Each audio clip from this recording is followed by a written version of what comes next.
Creative finance is not just one strategy, and so many marketers try to brand the one thing that will save you. There are so many different ways, but many of them are very, very simple. I'm going to list the best ones, the safest ones that you can use, and a couple that you should probably avoid. First, let's start with the obvious. Seller financing. By the way, welcome back to the channel. My name is Christian Osgood. I'm your channel host. I have hundreds of rentals. The first 17 deals, 17 I did with Creative Finance. Today, I still continue to use Creative Finance to close so many deals and negotiate deals that many other people could not do because they don't have the basic tools in their arsenal. They only try to knock everything out conventionally. I have fun playing both sides of the fence today. I've bought enough real estate and moved far enough through my career where conventional or creative, we can still use our creativity to close anything. Here's my top picks for creative finance structures, how they work, and how you can apply this to your portfolio. First of all, let's start with seller financing. Very simple. The seller is the bank. It is the exact same thing. Instead of the bank giving you a loan, the seller, if they have high equity in the property, which means they don't owe a lot of money on it, they can lend on anything they own. So if you have $1 million property, the seller's paid off this $1 million property, you're purchasing it for $1 million. They simply say, awesome, pay me in payments over time, and often there's going to be a balloon. Here's what I love about seller financing. You choose the price, the terms, the balloon length, so when the note is due, the interest rate. You can negotiate any special clause you want. In fact, I'll list a couple of them at the end of this video that I absolutely love. But we go through this very, very simple. My favorite piece, you're automatically approved because you negotiate all the financing up front. So there's no approval process, credit checks, none of it. When you sign the purchase and sale agreement, that money is already lined up. Now, if there's a down payment, you can either have it or you can get creative on the equity side as well. But for a majority of your money on seller financing, oftentimes if you negotiate these right, you can get these no to low money down. Now let's talk about the cousin to seller financing. We call this the land contract. Now, it's easiest, if you've never heard of this before, to picture it like buying a car from a dealership. The bank holds the title of the car on a sales contract until that contract is completed. At the completion of your contract, they then give you title to the car. This is very much how a land contract works, or also known as contract for deed. It is a sales contract in most states. Both the seller and the buyer, you, show up on title. One has legal title, which is the seller of the property. You have equitable title. That means you have the rights to all of the rental income, the future value, all of the economic value is yours. You have the exclusive right on this contract to purchase and complete the transaction. You are the owner of the property on contract for deed. However, you have not removed them completely from title. Now, this opens up a few pieces of creativity on how you can actually do the title work or take on additional debt.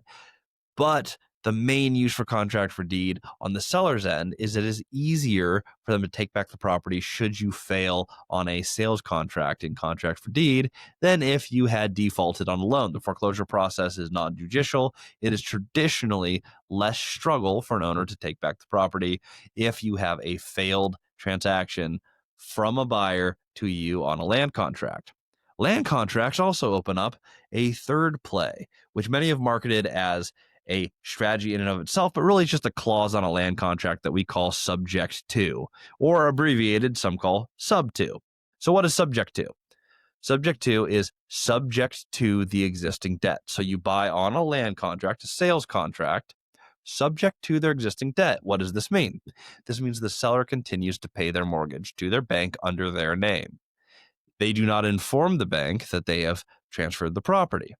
You now pay them their mortgage amount, often more than their mortgage amount. They make the delta and they cover their expenses. Now, you can set this up all sorts of different ways so that you are paying their mortgage. You can make sure that it's paid every month. But at the end of the day, this is a strategy I would stay away from if at all possible. Why? If you're building your financial freedom on these type of notes where the bank is not informed that's traded hands, you are rolling the dice, the bank finds out, and they call the note due. Almost every single note from a bank has what's called a due on sale clause. You are flirting with danger if you buy an entire portfolio based on subject to properties. Can you do it? Yes. Are there other ways out? Yes, you can refinance, you can sell, but you don't want to be in that position. I have seen people who bought massive portfolios subject to, and they got 20, 30% of their portfolio called. It is not that hard for the bank to audit. In fact, I used to work for the CoStar Group. There are searches that I could run on CoStar, which most banks have, that says, hey, show me properties that have had significant changes to title over the past X amount of years.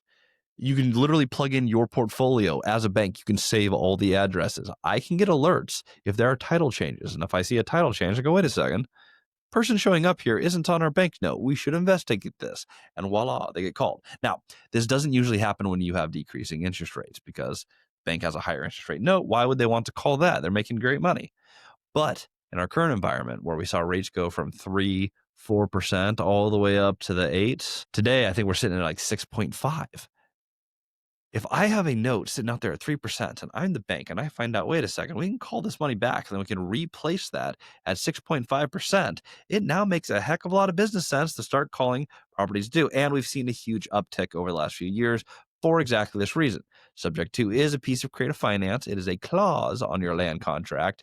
However, subject to the existing debt is a dangerous game. When would I use subject to? One, if it's subject to a seller finance note that doesn't have a due on sale clause. No due on sale, no problem. Perfectly transferable. Or if you have enough cash to go ahead and pay off that note. I actually have a $70,000 sub-2 note that was part of a portfolio sale. I bought $4.5 million of properties. One of those properties had a $70,000 note. Now, I have in my contract, if that note gets called, the seller has to pay it off. If they don't do that, I still maintain in the operating account of that company $70,000 so that my financial freedom is in no way dependent on a subject to note. If you have these time bombs in your portfolio, I recommend you find a way to sell or refinance your way out of it. Underrated piece of creative finance that has its place in your portfolio, if used right, private capital. People don't realize how custom they are. I have actually used private capital to buy one of the best deals I ever did in my life, an RV park in Washington State, one of the only deals I've ever sold. I'm not a fan of selling real estate, but we made a ton of money doing it. I bought a RV park for $300,000. It needed a new clubhouse with laundry machine, and it needed a new septic system. Not just a new septic system, a full new drain field. We're talking digging out all of the septic, about $150,000 project. My loan was private money at a ludicrously high rate of 13.5% interest. I bought it for $300,000 purchase price. They gave me 200% loan to value. I got paid $300,000 to buy it. That 300 went back to the property. We then went ahead and refinanced it. My new loan was at $704,000, which means I got to cash out $104,000 on a $0 investment that had a holding cost of 13.5%. That holding budget was part of the capital raise. We didn't spend all 300 on the property. We spent about 250. When I refinanced, I got paid 104 back on my $0 investment. We later sold it for $1.1 million, meaning I made an additional $400,000 on top of the $100,000 I already cashed out of the property. $500,000 on a $0 investment in less than a year and a half. If you look up the average income of a lot of high paid jobs, many people don't make that in a year. And we did it on one transaction. Now, I average 6 to 8 transactions per year. So if you think about that, if you just do this on occasion and it's the right deal for this, and we're talking high value add and excellent price, private capital can be a bridge into another type of financing. Could be conventional, could be seller finance, could be a land contract. There's actually multiple ways you can structure this. I've actually done bridge debt and then got a loan from the seller, which is crazy. It's called a seller refinance. There's so many different ways you can structure these though, but the big ones that you need to know: seller financing, land contract, know to avoid subject to or use it correctly. Private capital, if you just know those, you can start knocking out so many deals. And there's so many other types of creative finance, but those are the big ones.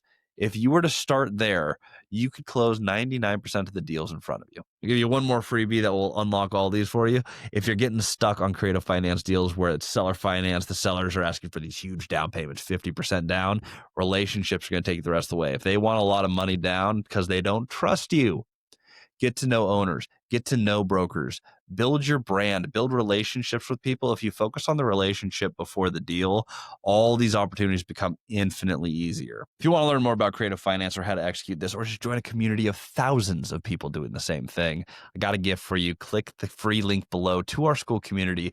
We have calculators there, community, regional leads, conversations, creative finance deals that are literally posted there. There's deal flow, there's community, people who you can ask questions for and connect for in your own market and markets all around the country.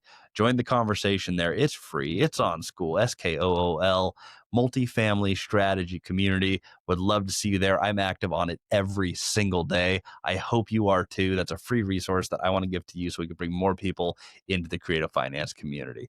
Again, I'm Christian, your channel host. I'll see you on the next episode. Like, subscribe. Adios.